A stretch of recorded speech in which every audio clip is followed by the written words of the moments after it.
Olá, bom dia. É um prazer estar aqui novamente. É um prazer ministrar uma palestra que não trata de urnas eletrônicas, então, não é sempre que eu posso.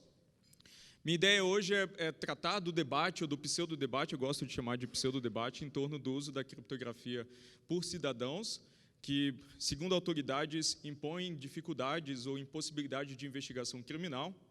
Então, vou tentar iluminar este pseudo-debate com alguns argumentos técnicos.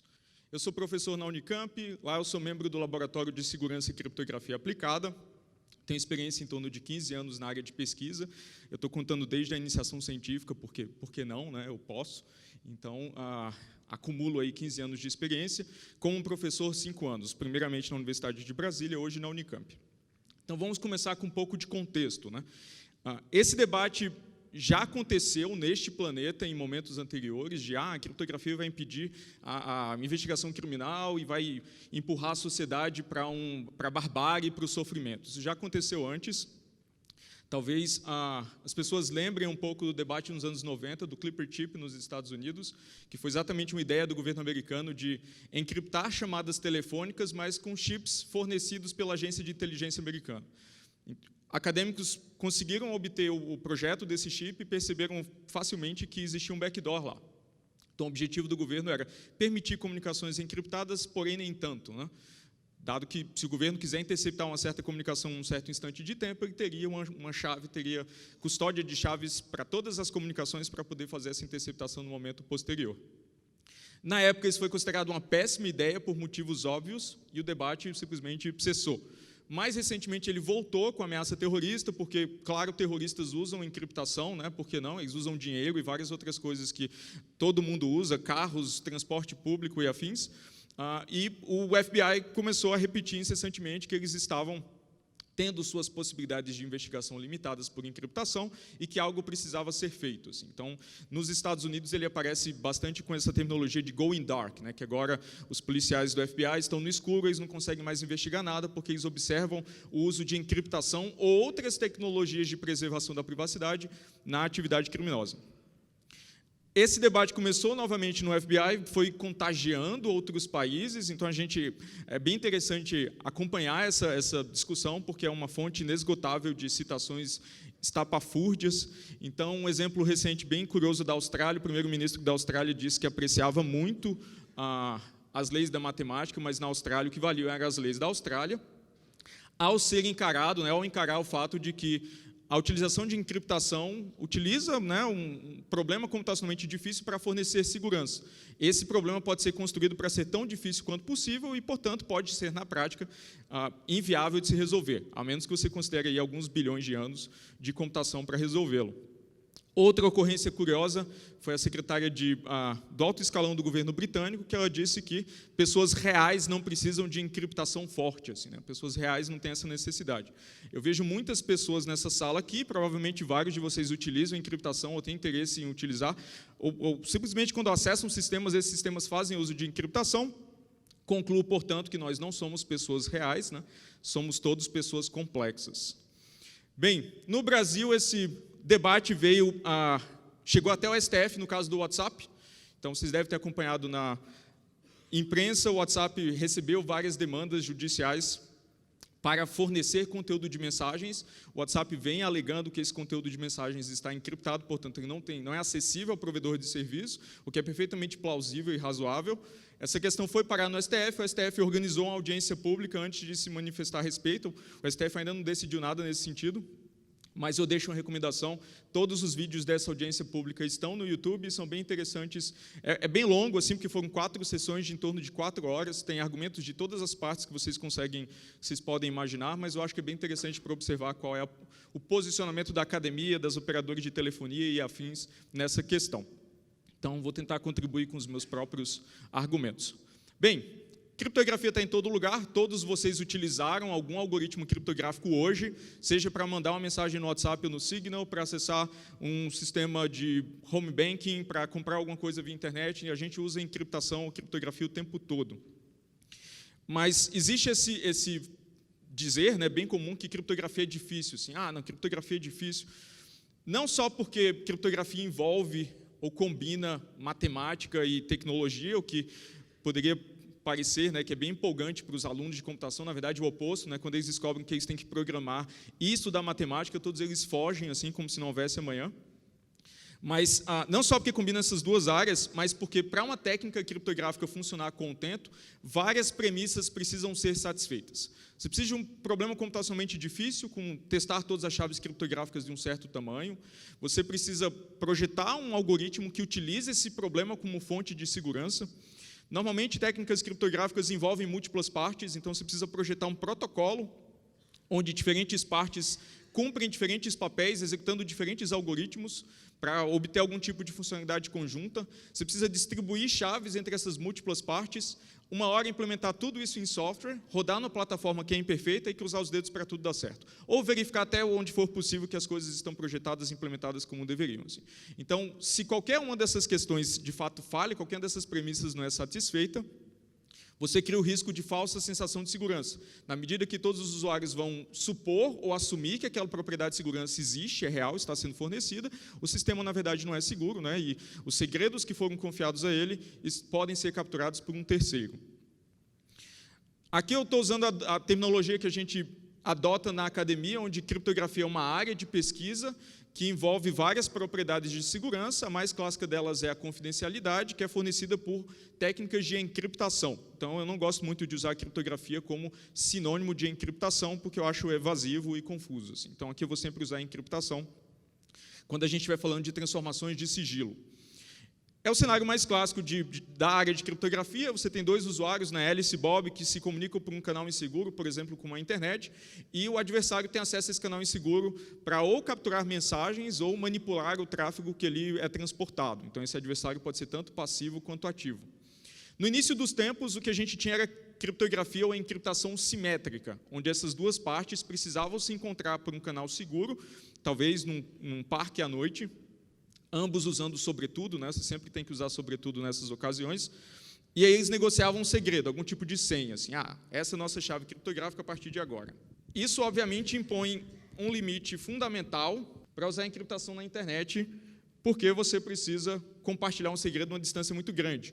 Com o advento da encriptação assimétrica, esse problema foi resolvido, porque agora você pode, de posse da chave pública do destinatário, utilizar essa chave pública para transportar uma chave simétrica, e, a partir daí, encriptar mensagens futuras. Então, você consegue substituir esse problema de compartilhamento de segredo pela simples obtenção de uma chave assimétrica, uma chave pública autêntica. Na prática, a gente costuma usar certificados digitais para isso, certo? Você obtém um certificado digital que tem a chave pública do destinatário, do banco, do usuário que você está usando, se está se comunicando, e se ela é autêntica, tem a assinatura da autoridade certificadora, você pode encriptar uma chave simétrica ou uma mensagem diretamente usando essa chave pública. Então, o problema agora é transportar chaves públicas de maneira autêntica. Para isso, esses serviços de comunicação encriptados, eles utilizam um servidor que armazena as chaves públicas dos usuários. Então, quando a gente comunica-se com alguém no WhatsApp, o que a gente faz é perguntar para o WhatsApp qual a chave pública daquele usuário. O servidor do WhatsApp fornece essa chave pública, a gente consegue negociar uma chave simétrica com essa chave pública, e no caso do protocolo Signal, que é adotado pelo WhatsApp, você troca chaves a cada rodada de comunicação. Então, é claro que esse servidor que armazena chaves públicas é um serviço ou um componente tentador para você promover ataques, tanto da autoridade investigativa que quer interceptar tráfego, quanto de um próprio interno à empresa que, de repente, está interessado em enganar um par de usuários para interceptar a sua comunicação. Então, é um componente sensível. A gente chama de encriptação a fim essas técnicas em que as mensagens só estão disponíveis para a decriptação nas pontas da comunicação, porque houve o transporte de uma chave pública de uma ponta para outra, né, e ela foi utilizada para negociar uma chave simétrica. Isso é tratado como um aspecto, uma técnica especial de encriptação, mas é basicamente como a encriptação deveria ser. Não faz sentido você falar de encriptação se tem um terceiro no meio do canal de comunicação interceptando todas as mensagens às claras. Então, eu acho uma redundância chamar de encriptação fim a fim como algo de especial, quando, na verdade, é encriptação forte, onde nenhum terceiro que tem acesso ao canal de comunicação é capaz de ler o conteúdo das mensagens. Esse é o objetivo da encriptação desde que o mundo é mundo. Encriptação é uma técnica de preservação da privacidade, que classicamente é entendido como esse direito de ser deixado em paz. Né?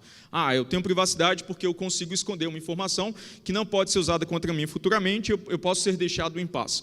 Entretanto, essa é uma definição tanto eu considero um tanto obsoleta, assim, porque humanos são seres sociais, a gente tem a compulsão, especialmente com o advento das redes sociais, de compartilhar informação pessoal, e então a gente deveria adotar, talvez, uma definição de privacidade que leve isso em conta. Então, uma definição mais moderna é essa, onde você tem um controle de divulgar informação pessoal no âmbito, na esfera que você assim desejar. E a gente faz esse tipo de, eu deveria fazer esse tipo de exame o tempo todo, né?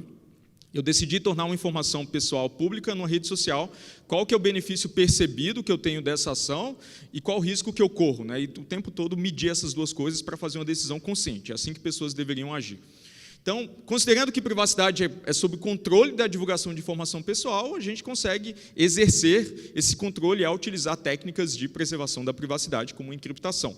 Então, tem muito mais a ver com controle do que com ocultar informação, como a definição clássica diz.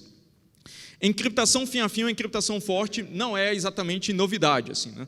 Desde a antiguidade, na Grécia Antiga, as pessoas já utilizavam encriptação, obviamente com algoritmos muito mais fracos, que precisavam resistir apenas a atacantes humanos, que não eram equipados com computadores, talvez com ábaco, né, o máximo que dava para conseguir.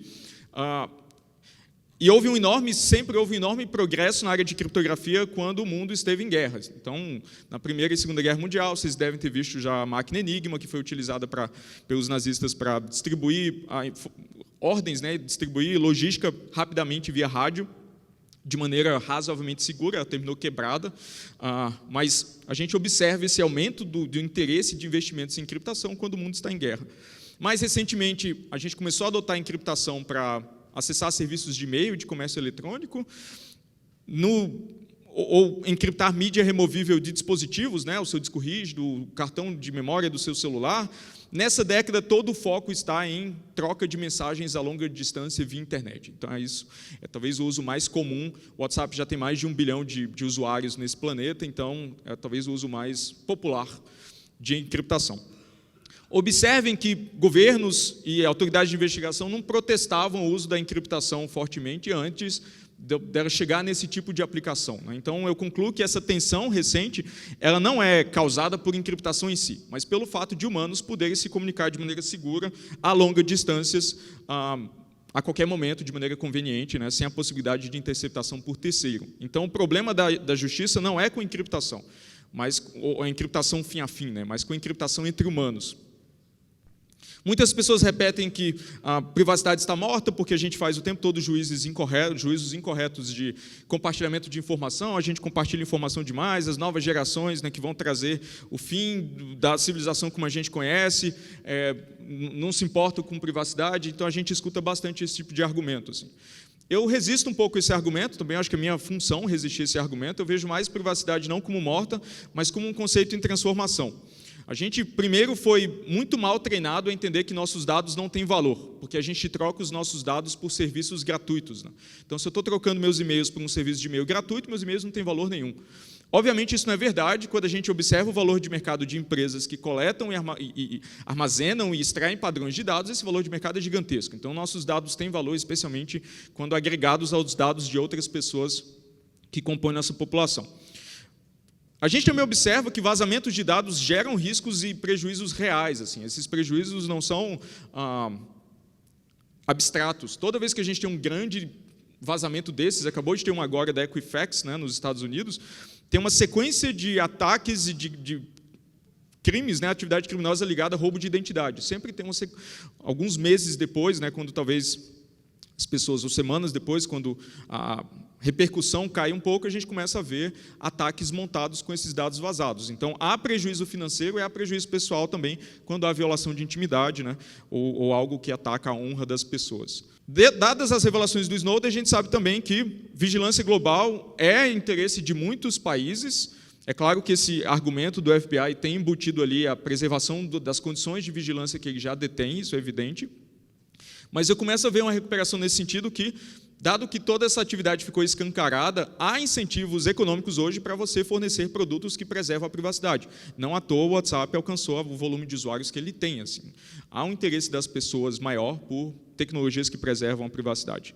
E eu acho que talvez a internet das coisas, como ela está sendo projetada e colocada em produção, será dominante nessa transição, assim, da gente mudar para talvez um ciclo que seja mais privativo. Na medida que esses dispositivos porcamente projetados e implementados coletam informação sensível o tempo todo e vão provocar vazamentos em volumes que a gente nunca viu, o prejuízo vai ser maior. A humanidade, talvez, com dor e sofrimento, entenda que privacidade é importante. Assim.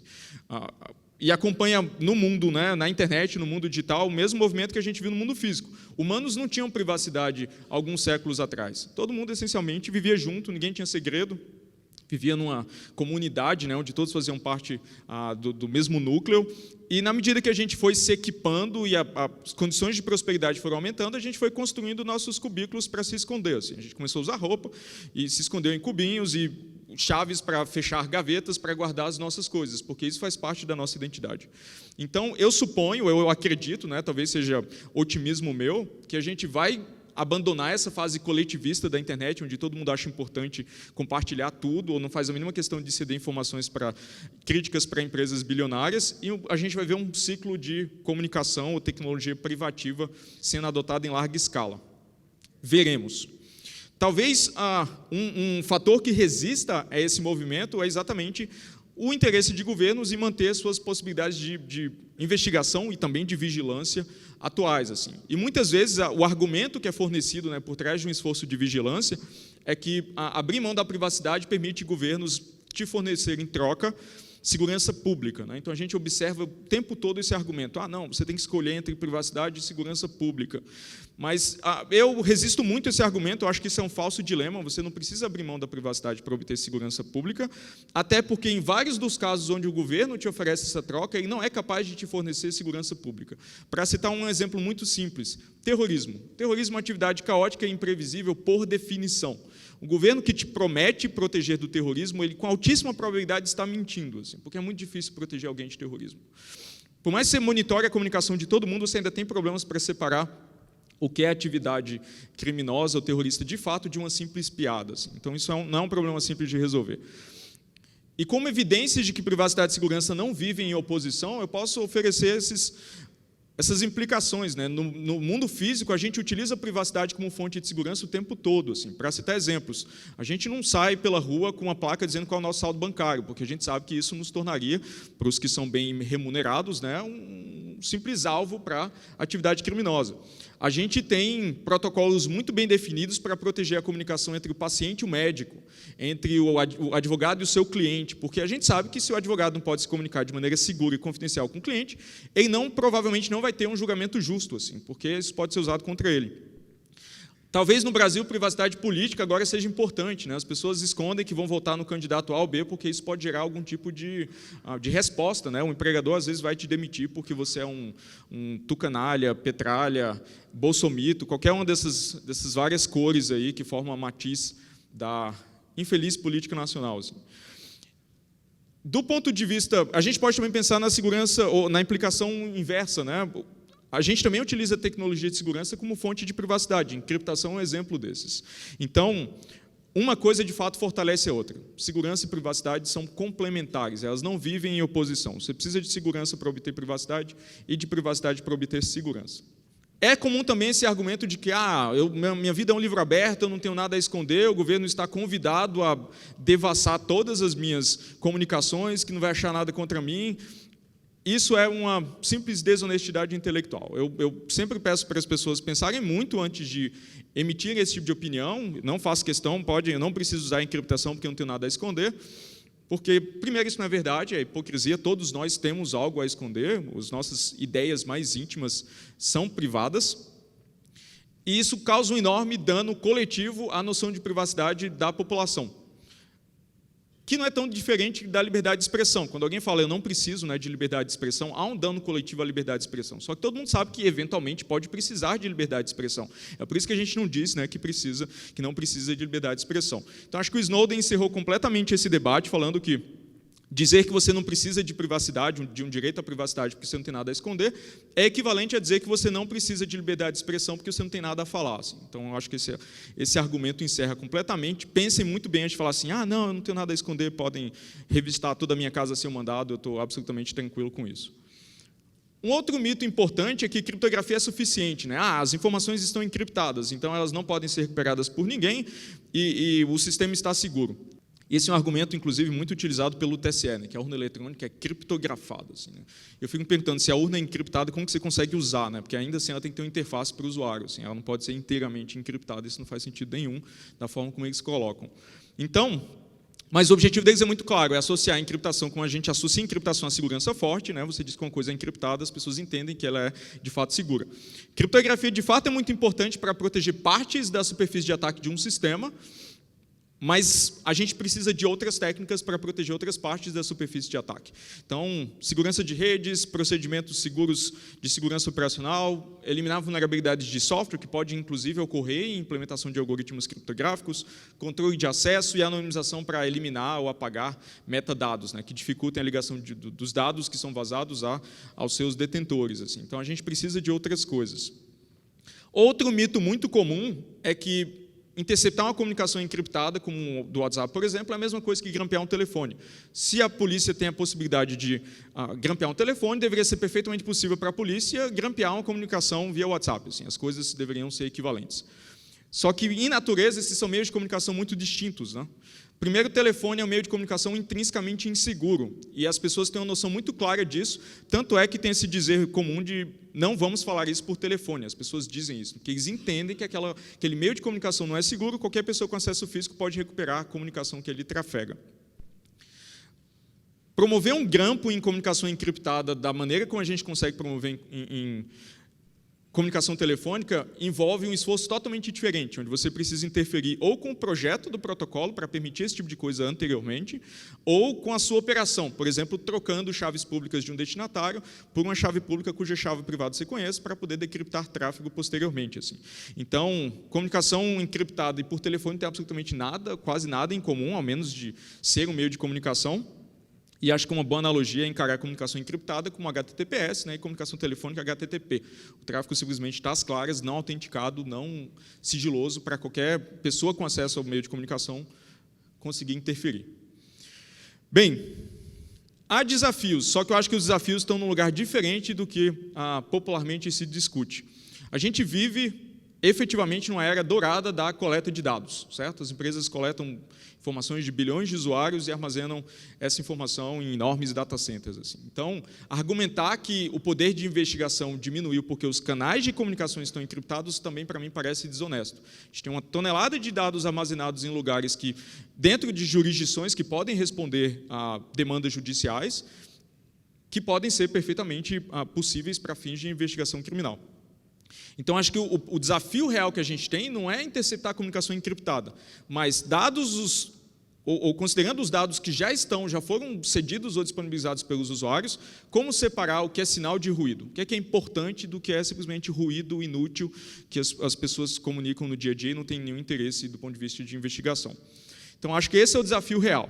Mas ainda assim é muito comum observar esse pedido populista de não, a gente não pode permitir que pessoas se comuniquem de maneira confidencial, a gente tem que interferir com técnicas criptográficas. Então, vou argumentar que, apesar de popular, essa é uma péssima ideia, porque é simplesmente insegura, vai tornar sistemas menos seguros, ela não é efetiva para o fim que ela se propõe, ela é intrusiva e viola nossos princípios fundamentais. Então, vamos considerar uma série de alternativas nessa direção. A primeira delas poderia ser, vamos considerar banir a encriptação forte. As pessoas utilizam a encriptação para cometer crimes, ou cometem crimes, ou negociam a atividade criminosa utilizando comunicação encriptada. Então, a gente simplesmente pode impedir as pessoas de utilizarem encriptação, e aí a gente consegue interceptar qualquer comunicação para fins de investigação criminal. O grande problema é que a encriptação forte é matemática na forma de software. Né? Então, a gente simplesmente traduz equações matemáticas ou problemas, ou a solução de problemas matemáticos em software. Então, banir acesso à encriptação forte é basicamente criminalizar parte da matemática. É proibir pessoas de converter algumas equações em software. Ou proibir pessoas de ler artigos e livros que ensinam como fazer isso do ponto de vista matemático e transformar isso em software. Então, obviamente, naturalmente, isso interfere intimamente com a nossa liberdade de programar. Você agora passa a ser proibido de implementar certas equações na forma de software, né, o que não faz muito sentido. Com claro impacto em liberdade de expressão. Vários países já equalizaram a liberdade de programar, a liberdade de expressão. Programar é expressão, é uma forma de expressão. Né? Além disso, isso penaliza as ferramentas, e não, de fato, os criminosos, que é o interesse de todo mundo, ou deveria ser, né? Limitando completamente a pesquisa e a prática na área. Assim. Então, agora você não pode simplesmente utilizar uma técnica já conhecida, a humanidade já descobriu como fazer isso, porque há algum tipo de sanção governamental. Restringindo o acesso à encriptação forte aos governos vão continuar usando encriptação forte, porque eles são governos, eles podem decidir que eles não precisam obedecer essa regra, e aos criminosos que, por definição, não seguem leis. Né? Então, achar que os criminosos vão parar de usar a criptografia porque ela se tornou ilegal parece muita ingenuidade. Assim. É que nem... tem algumas relações aí com o debate do desarmamento, não é a mesma coisa, porque, no caso do debate do armamento, você precisa ter acesso a uma arma. Né? Aqui você precisa ter acesso a matemática. Assim, é um livro de 2º grau de introdução à criptografia que circula livremente via internet ou em formato físico. Assim. Então, o argumento de que você conseguiria, porventura, controlar o acesso aos ingredientes da criptografia, como você faz com, talvez, ingredientes de uma bomba, obviamente não procede, porque isso é tentar regular o acesso das pessoas a matemáticas. Você já leu muitas equações esse mês, talvez você tenha que esperar mais meses até poder voltar a ler equações. Assim. Isso, para mim, não faz nenhum sentido. Tudo bem, eu admito, banir encriptação forte talvez seja uma alternativa muito rigorosa ou muito radical. Vamos pensar em algum tipo de meio termo, né, que muitas vezes é defendido como acesso exclusivo especial. Ou porta dos fundos, chave dourada, chave da frente, chave de trás, tem um monte de chaves de diferentes nomes que essencialmente consistem na mesma coisa, no mesmo conceito. Algum tipo de brecha proposital, algum tipo de falha propositalmente introduzida num sistema para permitir interceptação de tráfego. O problema é que essa brecha ela não foi introduzida para cumprir um objetivo de segurança, muito pelo contrário, ela foi introduzida para permitir um terceiro interceptar comunicação, violando a propriedade de segurança fim a fim que você gostaria de estabelecer primeiramente. Então, há vários efeitos de se forçar, né, ou introduzir uma falha dessa natureza. Primeiro, isso vai tornar os sistemas e procedimentos mais complexos, portanto, menos seguros. Qualquer sistema mais complexo é menos seguro quase que por construção. Além disso, a superfície de ataque do sistema aumenta. Ao invés de simplesmente do protocolo criptográfico se preocupar com um canal de comunicação, agora ele tem que se preocupar com aquele mecanismo que foi forçado, que precisa ser protegido também, não só o seu acesso, mas também ser protegido contra os agentes internos que trabalham naquela organização. Por exemplo, as pessoas que trabalham no operador do serviço de comunicação, porque eles têm acesso privilegiado ao sistema e podem abusar desse acesso exclusivo, que deixa de ser tão exclusivo assim. Você tem que proteger e coordenar o acesso a essa porta dos fundos também. Você tem, sei lá, mais de 100 países, talvez, no mundo interessados em obter informações do WhatsApp. Como que você harmoniza para que um não abuse do acesso exclusivo do outro? Assim? Como que a Polícia Federal harmoniza o acesso com o FBI e a comunicação encriptada? Então, isso certamente vai complicar muito os procedimentos, criando vulnerabilidades que não existiam. E esse mecanismo tem um outro problema também, que ele permite adulterar conteúdo. Vários desses mecanismos de porta dos fundos permitem não só interceptar tráfego, mas injetar tráfego também. Então, do ponto de vista de investigação criminal, isso fragiliza, claro, o valor da prova de comunicação obtida dessa forma. Então, não há um meio termo, qualquer que seja o nome que você escolha, que não fragilize sistemas. Simplesmente ele não existe. Algumas pessoas tratam como ele ainda não foi descoberto. Eu acho que ele simplesmente não existe. Assim. Eu não consigo ver como introduzir um tipo de acesso exclusivo especial que não torne sistemas menos seguros, o que não faz sentido com a missão até da área. Mas o alvo é apenas os criminosos. Os governos estão interessados em porta dos fundos para a comunicação encriptada porque eles querem interceptar a comunicação de criminosos. Nós estamos salvos, né, nessa direção porque nós somos cidadãos de bem. Então é bom lembrar que as coisas nunca são tão simples. Sistemas complexos não existem no vácuo. Na medida que você abre a possibilidade, parecido com censura nesse sentido, na medida que você abre a possibilidade do governo acessar a comunicação encriptada, o governo pode utilizar desse poder não apenas para perseguir criminosos, né, mas também cidadãos que, de repente, são ativistas, delatores, querem denunciar atividade criminosa no próprio governo e agora se veem com a sua superfície de ataque também ampliada. Além de forçar a empresa a funcionar de uma maneira totalmente distinta da sua missão, agora ela tem que atacar seus próprios clientes, né, introduzindo falhas, sabotando seus próprios produtos, o que preserva as condições de vigilância global. A gente viu nos documentos do Snowden que várias vulnerabilidades que foram injetadas por influência da agência de inteligência americana foram usadas para a vigilância global. Então, ceder a esse argumento é basicamente preservar o problema que a gente está tentando resolver. Então, por mais que os alvos possam ser criminosos inicialmente ou no discurso, os efeitos se espalham por toda a sociedade. A gente tem jornalismo investigativo, ativismo, outras atividades que são absolutamente legítimas e que precisam de proteção criptográfica. Talvez todas essas alternativas sejam muito radicais, a forma correta de se tratar isso seja se aproximar de empresas no mercado que estejam mais suscetíveis a colaborar com o governo, na medida que eles introduzem falhas nos seus produtos e, portanto, recebem algum tipo de bonificação no mercado, como isenção fiscal ou algo do tipo. Isso também é problemático, né? Porque, primeiro, alimenta um mercado de insegurança. Você está fornecendo recursos e aumentando a competitividade de empresas que estão sabotando os seus próprios produtos para satisfazer necessidades do governo, legítimas ou não. Assim. Tornando a nossa indústria, né, o nosso esforço de pesquisa, menos competitivo, porque a gente se afasta do objetivo original. E impondo um limite muito estranho, um limite superior muito estranho à segurança. Imagina que o governo estabeleça a seguinte coisa: como senhas longas dificultam a atividade investigativa, porque, sei lá, você intercepta um telefone, você tem que obter o conteúdo desse telefone, para isso você precisa adivinhar a senha, todas as pessoas agora podem usar, no máximo, senhas de 6 caracteres. Imaginem essa proposta. Ela faz todo sentido com o argumento da atividade de investigação, mas eu acho que temos que concordar que seria uma ideia absolutamente estúpida, assim, né? Porque, ao mesmo tempo, é uma faca de 2 gumes, você está alimentando tanto a atividade de investigação quanto a atividade maliciosa, criminosa ou não. E isso também conserva um aparato de investigação obsoleto, que precisa desses recursos para conseguir conduzir suas atividades e não consegue ser efetivo na presença de encriptação forte, que vai existir, até porque, como eu já argumentei, né, criminosos dificilmente vão abandonar a encriptação forte porque foi tornada ilegal. Então, distorcer incentivos para privilegiar empresas que sabotam seus próprios produtos também não parece uma boa ideia.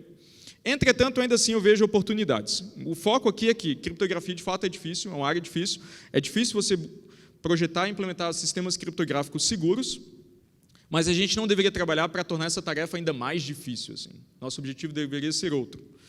Então, a principal oportunidade aqui é adaptar a sociedade, adaptar o aparato investigativo para utilizar técnicas de investigação que sejam menos intrusivas. Alguns exemplos, né? Análise de metadados. A gente ainda vaza muito metadado, né, os dados sobre as comunicações, nos serviços que a gente utiliza. E eles podem ter fins de investigação criminal. Inclusive, tem um assassinato de uma juíza no Rio de Janeiro que foi resolvido com metadados. Eles traçaram o caminho do suspeito ao longo do dia e ficou evidente que ele tinha cometido assassinato, porque ele estava em todos os lugares que ele precisava estar nos instantes certos. Com câmera de vigilância, dados de GPS e coisas desse tipo. Então, a gente pode usar esse tipo de informação para a investigação. Apesar de que essa informação precisa ser também protegida, as proteções que a gente tem ainda são muito incipientes no Brasil.